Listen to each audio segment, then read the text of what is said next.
Do you ever wish that your family can be a little bit happier, but you're really not sure what to change or how to go about bringing more happiness into your home?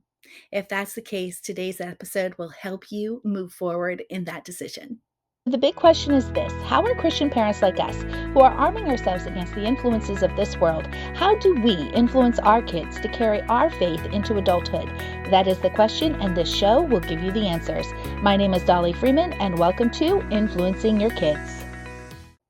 Let's face it, most of our households have a lot of endless friction going on between our marriage and our parenting friction, as well as our relationship with our children, and that between siblings.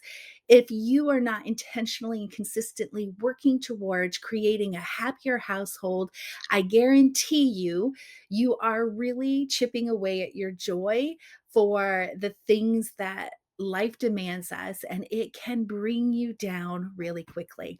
In today's episode, The Secret to Happier Households, I'm going to share with you the number one thing you should be doing in your family as a way to encourage and support your family toward adopting the concept of happiness.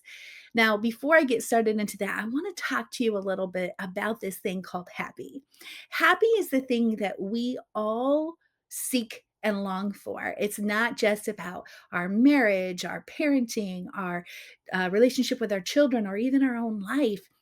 It is the very thing that we as Christians are said to have the promise of a life to the full in John 10:10. And what we have to recognize is that just as important as that promise is to us, there is an enemy working behind the scenes that is attempting and thriving at killing, stealing, and destroying the very essence of the purpose in our life and that thing called happiness.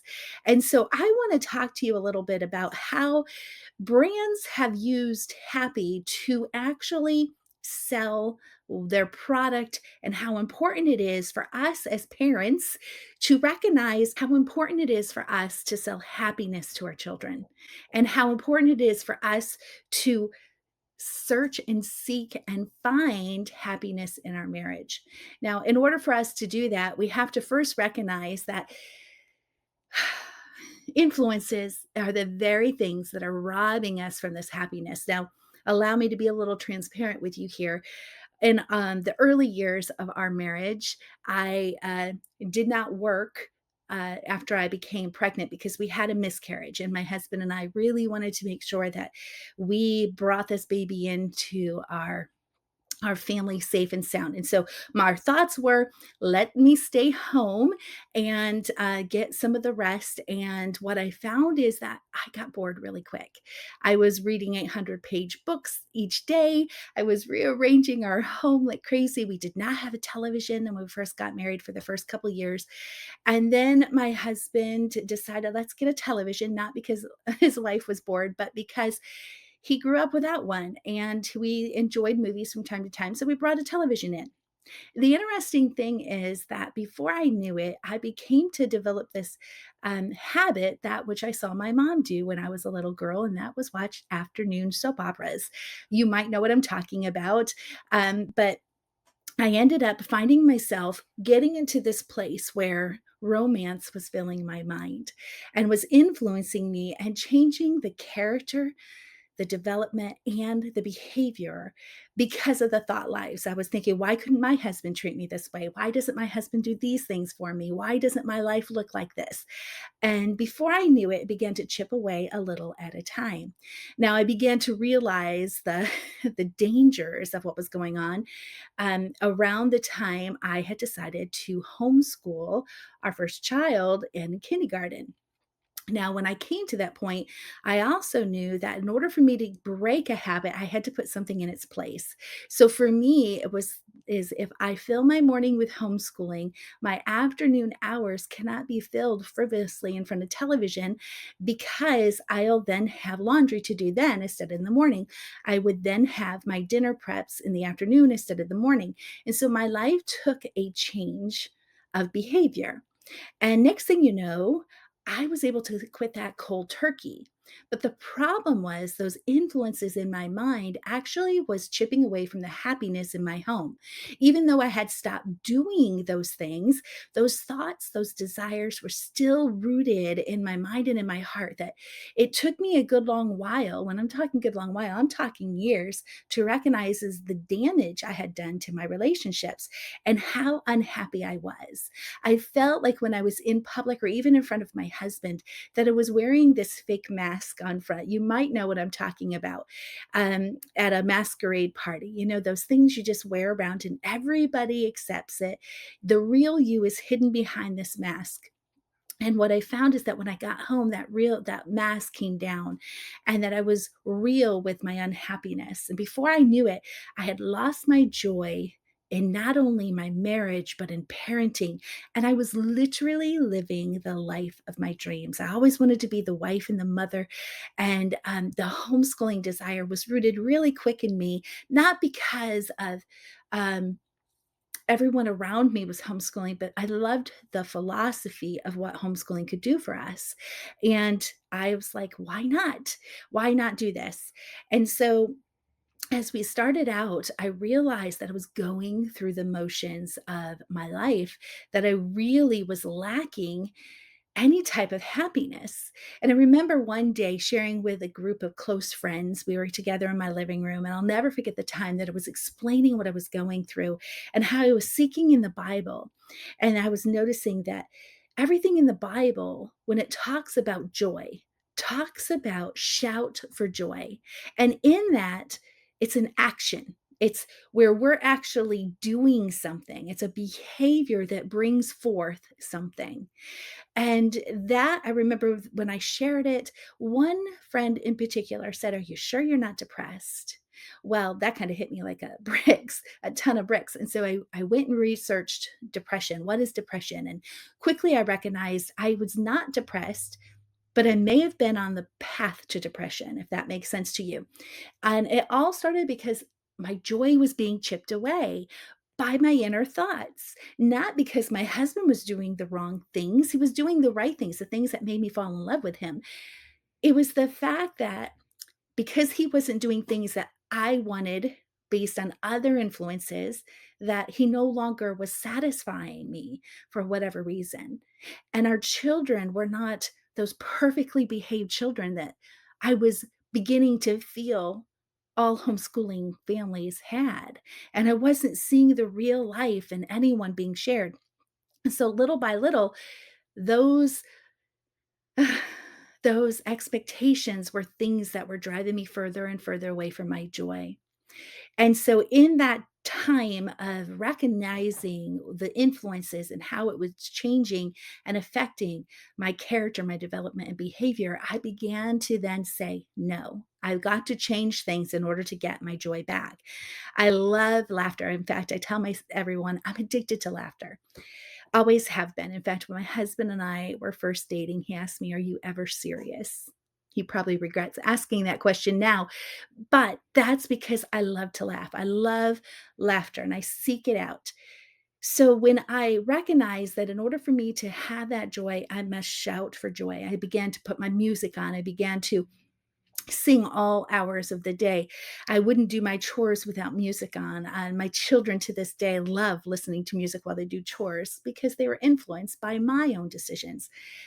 What I then found was that as I was working to now bring that joy into my family, I needed to do something different. I had to have an action behind my desire. It's not enough to just want to be happy as a family. In order for me to have a happier household, I must put an action behind it. Now, this is the secret I'm going to tell you. That secret is I had to change my behavior. You see, at the time, my husband would come home from a long day work, and yes, dinner was on the table like it always was. But instead of us sitting down and connecting as a family, I would be replaying the struggles I was having throughout the day with our children. Um, I was just throwing up over our meal all the challenges I was facing as a mom, making sure my husband knew my day was hard and that my child was disobedient in this area and that area, and I needed him to fix it. Well, you can only imagine how the rest of the evening went. We were not happy over our meals. And then after the meal was done, my husband would have to take said child, whichever one it was, aside and had to work on disciplining and correcting and getting things right. Before I knew it, it was bedtime. And then my husband and I would be having issues at night because, let's face it, the atmosphere of our home had been chaos and friction and not peace. How am I going to have a happy household if I continued in that behavior? So I was influenced by Charlotte Mason again when she was speaking about seizing happy moments. And those words just leaped off the page to me: seize happy moments. That is when I decided that each and every time my family were together, I was going to seize happy moments, which meant that I had to change my own behavior. I no longer could complain at the dinner table. Instead, I had to begin to praise. I would have to then encourage at the table instead of pushing down or complaining myself. I had to change that behavior. And it started around the table. And at this point in my life, it was very hard because I didn't know how to fix the problems in my everyday. But I knew that happiness was something that everyone sold, and I wanted to sell it to my family. And the only way to do that was to get them to want to spend time together as a family. And the only way that could happen is if we could change the conflict of what was going on in our life, the complaining, the pointing fingers, the just the constant conflict going on in the conversations, and switch that to praise and encouragement. What I found is that we couldn't wait to get to the dinner table. Before I knew it, the fall had came and earlier nights, darkness settled earlier, and our children looked forward to creating this atmosphere of peace. And that was what I said: when Daddy walks through that door, we're going to have peace in our home. And our children recognized we cannot have happiness if we cannot first have peace. Peace brings along happiness. And so one would put on classical music we were listening to in our homeschooling days. The other one would light the fireplace or put candles on, or sometimes both. And we were beginning to change the atmosphere of our home. We would sit around our dining room table and we would rehash the goodnesses of our day, the things that made us happy, the things that made us proud, the things that we overcame that was a struggle in our lessons. We would retell stories that we had learned about that day.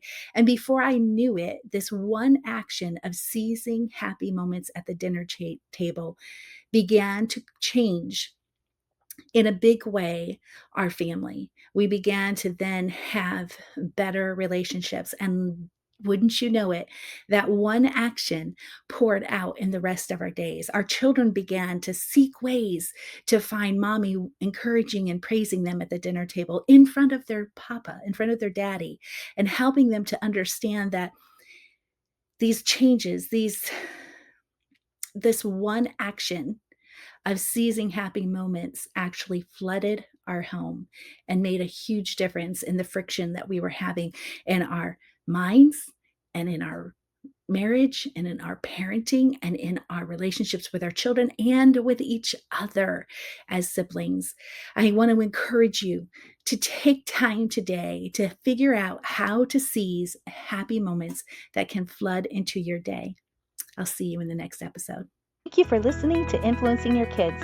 Start a conversation by commenting on this episode, sharing it on social media, or joining the Influence Movement absolutely free. Subscribe now so you don't miss our next episode.